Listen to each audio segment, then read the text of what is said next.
Hey, it's Jason with J. Allen Photography, and welcome back to the podcast. This is episode 17. Episode 17 of Talk Time with J. Allen Photography. This will be the last episode in April, and super excited that we've got May just around the corner, and that just basically means I've been doing this for 4 months, so that's pretty cool. So what I wanted to really talk about today was doing something different in your photography. Expanding yourself, testing yourself, going out of your comfort zone. I've kind of always felt like a portrait photographer, but when COVID happened, we weren't really able to meet with people, especially in those first 2 weeks, and so I remember, putting on a macro lens and going out and shooting macro photography, doing nature photography, anything like that, just to kind of get there and play around with the camera. I just felt like I needed to be on the camera. And so, not that I do a lot of that anymore, but I just felt like it was something that I needed to do.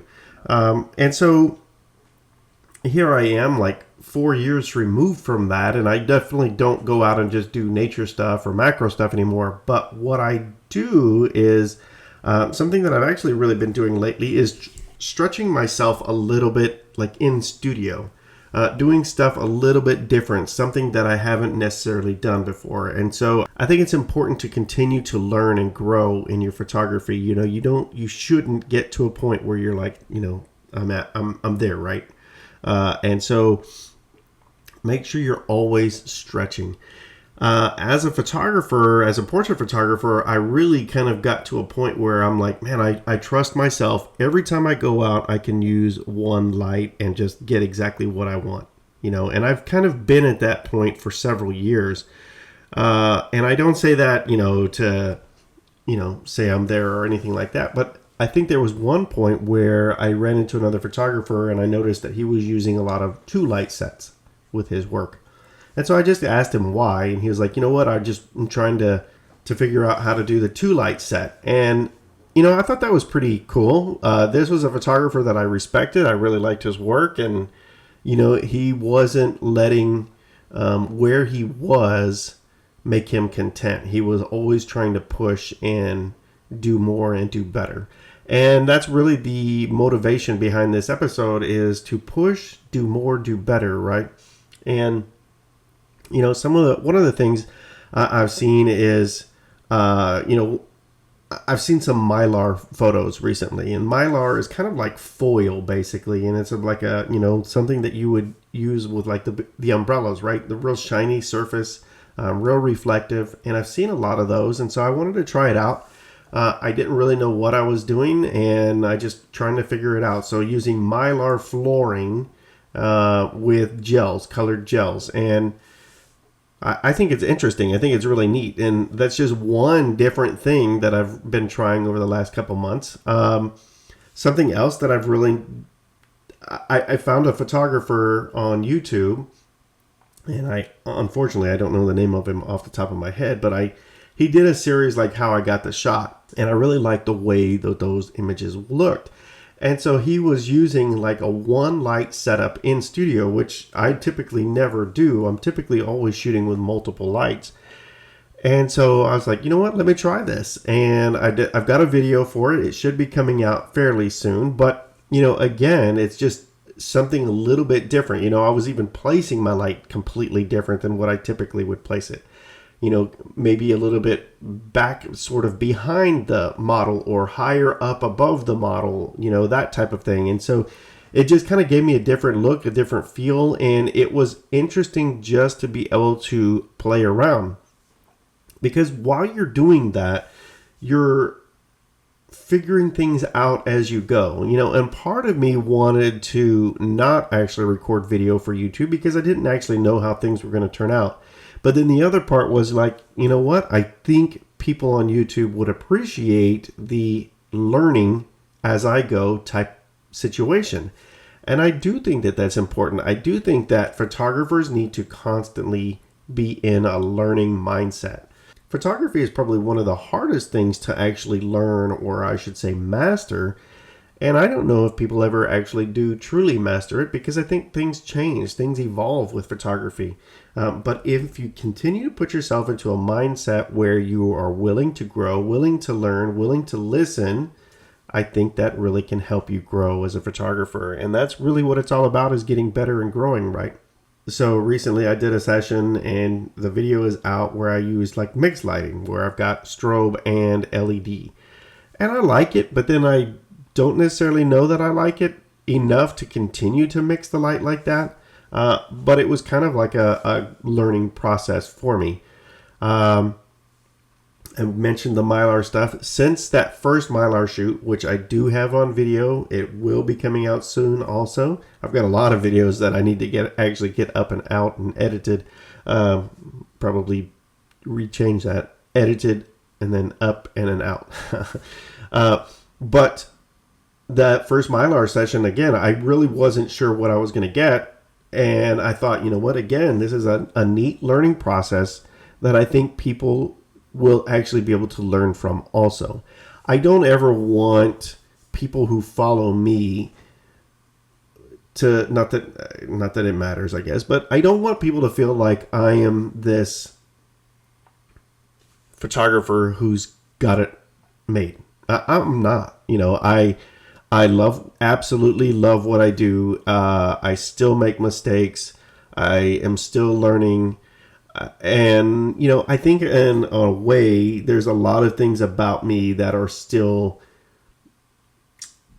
I hate to use the term raw, but raw with photography. You know, they're not necessarily green, but, you know, just rough around the edges maybe. You know, it's not polished. And so some of what I do is definitely not polished, but I wanted to show that side of it because I think that not every photographer is, and not a lot of the photographers that follow me on my YouTube channel are polished. You know, there are a lot of people in that learning phase, and I think it's important for them to see a photographer who is still rough around the edges, but is making it work. And, you know, I don't want to be that pristine and polished photographer because I don't think that's real life. I think that's social media life. None of us have it together. None of us have it all made. And I just want, again, people to know, hey, I'm still learning this stuff as I go. And that's where some of those videos that I've done recently, not aired yet, but it's just me growing, me learning, me trying different things. And again, I think that if you get to a point in your photography where you're comfortable, that's when you need to get uncomfortable. You know, once you're at that comfortable spot where you're like, all right, I can go out, I can get exactly what I need. I know that I'm going to get better. I'm going to get more good shots than bad shots. I'm going to get 90% good, 10%, you know, they're not necessarily throwaway, but they're not bangers, you know. I think when you get to that point in your photography realm, it's when you need to start getting back uncomfortable so that you can start learning new skill sets, start powering up, leveling up like the video games, right? And I think that it's very important that we level up our game and continue to improve and stretch. If we get to that point where we're like super comfortable and we're not willing to make that next step or even try a next step, then you're really limiting yourself. And I think you're limiting actually what you can offer clients. That's where I really don't fully understand people that say, you know, I'm a natural light photographer only. I don't get that concept because once you figure that out, why don't you learn how to actually use flash? It changes so much the game for people. It just doesn't make sense that you would limit that and limit yourself. Why would you do that? You know, I know some people just shoot primarily in studio. Well, stretch and go outside that. I met a female photographer several years ago, and I thought it was extremely interesting. I loved all of her work. It was beautiful. But come to find out, we did this photographer model meetup in the fall. And she got out there and she was like out of her element. She still did well, but she was out of her element because she did 95% of her work in studio. So it's all controlled lighting and all a controlled scenario every time she would shoot. Whereas when you're shooting outdoors, you have to deal with the ambient light. And I thought that was interesting because at that time, studio was odd for me because I was used to shooting outdoors and thinking going into studio, it's a little bit different because now I have to incorporate all of this lighting. That kind of stressed me out. So we were kind of like opposites at that point, and I just thought that was interesting. So I just bring that up again because when you limit yourself to one thing, you don't necessarily get to grow in a way that I think would be beneficial for your photography. So I've since done stuff in studios to start to stretch that. And this year, more than any, I think I've actually really enjoyed shooting in the studio to the point where we're doing a lot of garage cleanup and spring cleaning type stuff. And one thing that I've always had to do with my garage studio is, if I can shoot it with a 50 millimeter, I can actually stay inside the garage almost. But if I go any longer than at 50 millimeters, I'm typically outside of the garage to shoot my clients. Well, cleaning out the garage, we have a 3-car, so I might actually be able to go the long way with the garage or the width of the garage rather than, as you pull into the garage, which is going to give me like another 7 to 10 feet, which is absolutely fantastic. So the hope is to be able to kind of rearrange that garage. I would love to get it temperature or climate controlled because right now I can't actually shoot in the garage during the summer. And if it's brutally cold, I'm not going to shoot in the garage. Granted, here in San Antonio, it doesn't get brutally cold to where you can't. But, I want to get it climate controlled. I want to get it insulated to where it's at least comfortable to get in there and not 100 degrees in the summertime. So that would actually greatly increase the amount of shooting that I can do in the summer, knowing that I can just go in studio and shoot in studio. But 3 years ago or 4 years ago, that's not something that I would have even attempted or wanted to do without stretching. So without learning a new skill set. And I think that, again, I think it's extremely important that we do that. It's extremely important that we continue to grow and learn in our photography world. Me stepping out and doing nature stuff, tying it back to the beginning, with COVID, I don't necessarily do that anymore.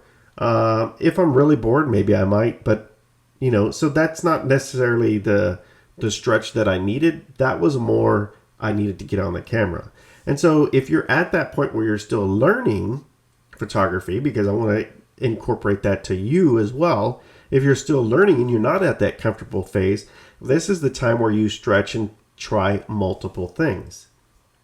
So maybe you're just shooting a lot of wildlife or a lot of nature and you're not necessarily into the portrait side of things. Well, test yourself with the portrait side of things, or vice versa. If you're more portrait, test yourself with some of those other things. See what you like, see what's out there and available to you.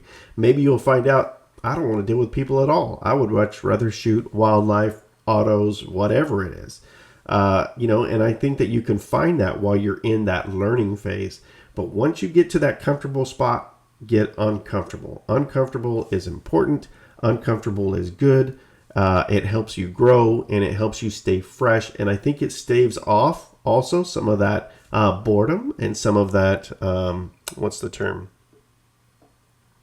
Stagnation. Stretching and trying something different in your photography will continue to help stretch you and stave off that stagnation that I think a lot of photographers get. And so that's the big challenge in this episode, is to try new things, stretch your skill sets, and just continue to grow. This is a short podcast. I'm actually headed out on vacation tomorrow, but I needed to get this uploaded so that I can have a podcast for next week. Again, I really do appreciate everybody that comes in and listens. Whether you listen to the whole thing or not, I don't know. You can always, in YouTube, you can always listen to it double speed so that you can listen to the whole thing, makes it a little bit faster. I would love to hear some comments, maybe some feedback, what you would like to see a little bit different with the podcast, or how it's going for you. I definitely need to get this onto Spotify, onto iTunes, and other realms, not just YouTube, because I think I'm losing an audience just by having it on YouTube. So, yeah, that's it. Episode 17. And remember, stretch yourself, try new things. It's always good to improve. Don't stagnate. Keep getting better and better and better. And just remember that until the next time, keep shooting.